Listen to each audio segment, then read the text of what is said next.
12वां अध्याय देवी चरित्रों के पाठ का महात्म। देवी बोली, जो पुरुष एकाग्र होकर इन श्रोत्रों से नित्य मेरी स्तुति करेगा, उनके सभी बाधाएं मैं निश्चय नाश कर दूंगी। और जो मधुकैटभ का नाश, महिषासुर का घात एवं शुंभ निशुंभ इन दोनों के वध आदि का कीर्तन करेगा, और जो एकाग्र होकर अष्टमी, चतुर्दशी, नवमी तिथि में भक्ति पूर्वक मेरे इन उत्तम चरित्रों का महत्व सुनेगा, उन्हें किसी प्रकार अनिष्ट स्पर्श नहीं कर सकेगा। न पापों से उत्पन्न आपत्तियां उन्हें दुखित कर सकेंगी, न दरिद्रता प्राप्त होगी, न प्रिय का वियोग होगा, शत्रु का भय नहीं होगा, लुटेरे तथा राजा से भी कोई भय नहीं आएगा, और न शस्त्रों से, न अग्नि से, न जल राशि से भय कभी भी न होगा। इसलिए मेरा महात्म एकाग्रचित होकर पढ़ना चाहिए एवं भक्ति से सदा सुनना चाहिए।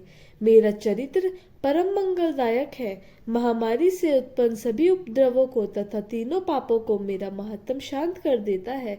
मेरे जिस मंदिर में यह महात्म पढ़ा जाता है, उस स्थान का मैं कभी त्याग नहीं करती। वहां मेरा सदा सत्रिधान रहता है।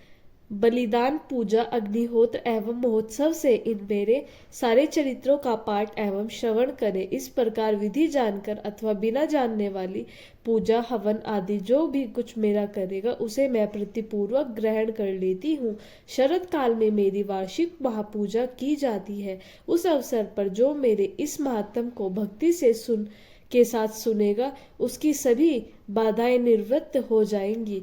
वह धन, धान्य, पुत्र आदि से संयुक्त हो जाएगा। मेरी उस पर कृपा होगी, इसमें संशय नहीं। मेरे इस महात्म को, मेरी उत्पत्ति की पवित्र कथाओं को एवं युद्ध में मेरे पराक्रम को जो मनुष्य सुनेगा, वह सर्वथा निर्भय हो जाएगा। मेरे महात्म सुनने वाले मनुष्य के शत्रु नष्ट हो जाते हैं, कल्याण प्राप्त होता है और कुल आनंदित रहता है। सभी शांति कर्मों में स्वप्न देखने पर ग्रहों की दारुण पीड़ियां निवृत्ति हो जाती है। मनुष्य का देखा हुआ बुरा स्वप्न सुख स्वप्न में हो जाता है। बाल ग्रहों द्वारा पीड़ित बालकों के लिए यह महात्म शांतिदायक है। मनुष्य में फूट हो जाने पर यह महात्म मित्रता कराने में परम उत्तम है। सभी दुराचारियों के बल का भली भांति नाश कर देता है। पढ़ने से ही राक्षस, भूत, पिशाच आदि का नाश हो जाता है। मेरा यह सारा महात्म मेरी सिद्धि प्राप्त करता है। पुष्प, अर्ध, दीप, धूप, गंध तथा उत्तम दीपों द्वारा मेरे पूजन से, ब्राह्मणों को भोजन कराने में, होम से, प्रतिदिन के अभिषेक से और अनेक प्रकार के भोगों के दान से वर्ष पर जो मेरे अर्पण करके आराधना करते हैं, इससे जो मुझे प्रसन्नता होती है, वही प्रसन्नता मेरे इस महात्म के एक बार सुनने से हो जाती है। इसे सुनते ही सब पाप नष्ट हो जाते हैं, फिर आरोग्य प्राप्त होता है। मेरी उत्पत्ति का कीर्तन तो सभी भूतों से रक्षा करता है। युद्ध में वर्णित मेरा जो चरित्र दुष्ट दैत्यों के नाश करने वाला है, उसके श्रवण करने पर मनुष्य को बैरियों से किसी प्रकार का भय नहीं रहता।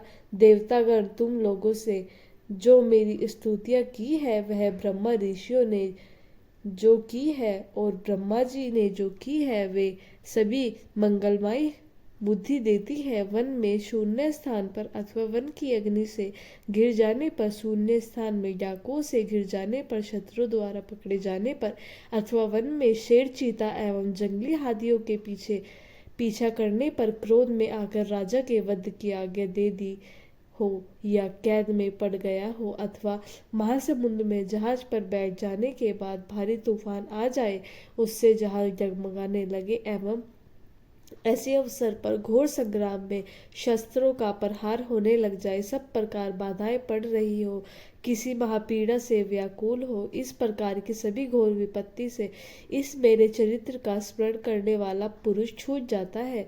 मेरे प्रभाव से शेर आदि हिंसक पशु, डाकू तथा शत्रु मेरे चरित्र के स्मरण करने वाले पुरुष से सभी दूर भाग जाते हैं। ऋषि बोले, इतना कहकर भयंकर पराक्रम वाली भगवती चंडिका सभी देवताओं के देखते देखते वहां पर अंतर ध्यान हो गई। वे सभी देवता निर्भय होकर पहले के समान अपने अपने अधिकार प्राप्त करके अपने अपने यज्ञ भोगों के भोगता हुए।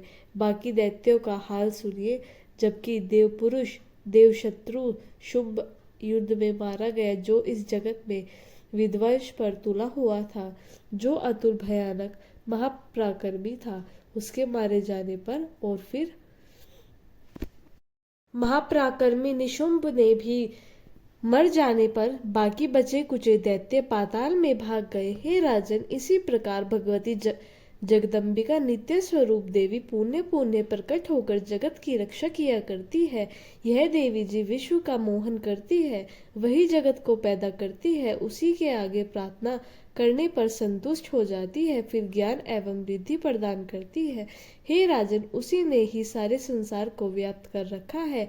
महाप्रलय में महामारी के स्वरूप में यह देवी ब्रह्मांड भर में व्याप्त हो जाती है। वही देवी समय समय में महामारी हो जाती है। अजन्मा होते हुए भी वह सृष्टि रूप हो जाती है। वह सनातनी देवी समय समय पर प्राणियों की स्थिति किया करती है। मनुष्य की उन्नति समय में वही देवी घर में वृद्धि दायिनी लक्ष्मी रूपा हो जाती है।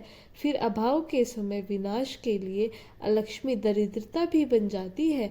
पुष्प, धूप, गंध आदि सामग्री से पूजी हुई सारी स्तुति करने पर यही देवी धन, पुत्र, धर्म में मति, शुभ गति आदि प्रदान करती है। भक्तों, यह था 12वां अध्याय।